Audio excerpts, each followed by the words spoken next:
Direction Rome maintenant, nous allons retrouver notre correspondant permanent, François Bononnet. Alors François, comme c'est souvent le cas le mercredi, pour l'audience générale du pape, et il est là François, parce que le pape ne pourrait pas faire ça sans lui. Et là, il a prévu aujourd'hui de vous faire découvrir des personnages. Alors, ce ne sont pas des religieux, mais ils font partie de l'environnement, de ce petit monde du Vatican. Alors, vous allez voir, de qui s'agit-il? François, bonjour.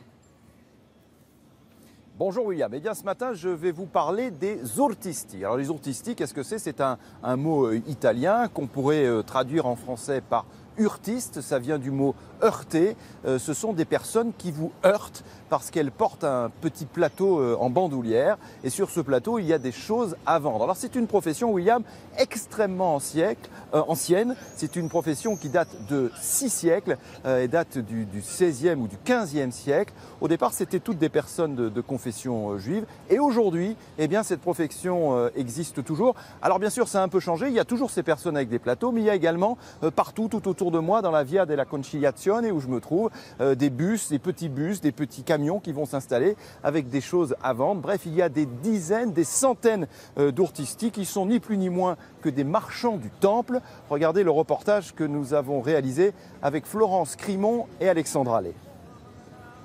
À Rome, atteindre le Saint des Saints, tout en haut de l'avenue de la Conciliation, cela se mérite. Chaque fidèle ou simple touriste doit d'abord passer devant des dizaines de vendeurs ambulants aux étalages chargés de souvenirs, la version moderne des marchands du temple. Un tas de trucs, boissons, chapeaux, tout ce qu'on veut, quoi. Hein. L'effigie du pape François est déclinée sur tous les supports. Et au summum du bon goût, ces calendriers, au-dessus des gladiateurs, celui des prêtres, romains eux aussi. Ça, c'est comme le calendrier des sportifs, là. Ils sont trop beaux, là. Ouais. Et on vient du monde entier pour trouver l'objet qu'on sera ensuite heureux d'emporter chez soi. Il y a des formes de cartes de crédit, mais c'est la photo du pape. C'est pas un crédit de prière, disons, avec une médaille dessus et une petite pensée. Donc je me dis, ça se met bien dans un portefeuille. Partout dans le quartier, la religion et les affaires font bon ménage.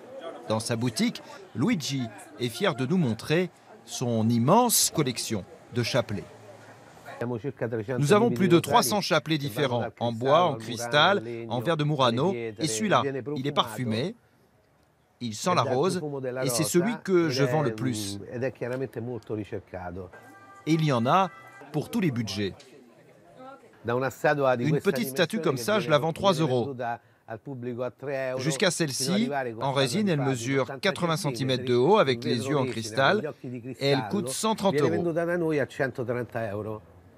Les alentours du Vatican sont donc bien loin d'appeler au calme et à la prière, mais ils représentent pour les vendeurs qui le font vivre un petit paradis. Alors, expliquez-moi, j'ai 2 questions à vous poser. La première, mais on y reviendra, c'est sur les calendriers des prêtres. On n'a pas bien compris de quoi il s'agissait. Pourquoi il y avait des prêtres qui se faisaient photographier sur des calendriers, comme les joueurs de rugby ici en France. La deuxième question, c'est est-ce qu'ils sont tolérés, ces marchands, par le Vatican, ou alors le Vatican est un peu agacé ? Alors William, pour la première question, vous avez noté que c'est un petit peu différent, par exemple, des joueurs de rugby ou des pompiers, parce que sur ce calendrier, les prêtres, qui sont d'ailleurs aussi souvent des séminaristes, sont tout simplement habillés. C'est une différence majeure. Voilà. Oui. Et c'est vrai que c'est un calendrier qui se vend ici depuis des années. Alors, ce sont des prêtres ou des séminaristes que sûrement on trouve particulièrement photogéniques. Non, mais alors, sur votre propos... Oui, William. Non, mais c'est ça la surprise, c'est que le Vatican considère que c'est bien de vendre des calendriers de jeunes prêtres beaux comme ça dans la rue. Alors je ne suis pas certain que le Vatican cautionne totalement cette pratique. Hein. C'est d'ailleurs, en fait, on vient à votre deuxième question en ce qui concerne justement ces vendeurs. Est-ce qu'ils sont tolérés, est-ce qu'ils sont acceptés? En fait, tous les papes, quasiment sans exception, ont essayé de chasser les marchands du temple. Et à chaque fois, William, ça ne marche pas. La dernière fois, c'était sous Benoît XVI. Il avait dit les urtistis, c'est fini, hein, il faut qu'ils partent. Eh bien, il y a eu une grève. Ils se sont mis en travers de la place Saint-Pierre que vous apercevez derrière moi. Et ils ont dit, mais vous savez, on est là depuis Paul IV. Hein, donc on a le droit de rester ici. Et effectivement, eh bien, ils ont obtenu le droit de rester ici. Donc tous les papes ont essayé de faire quelque chose, je dirais, contre ces marchands du temple. Mais finalement, les marchands du temple font partie du temple. Et ils restent ici au Vatican, sûrement encore pour de longs siècles. Oui. Merci beaucoup, François.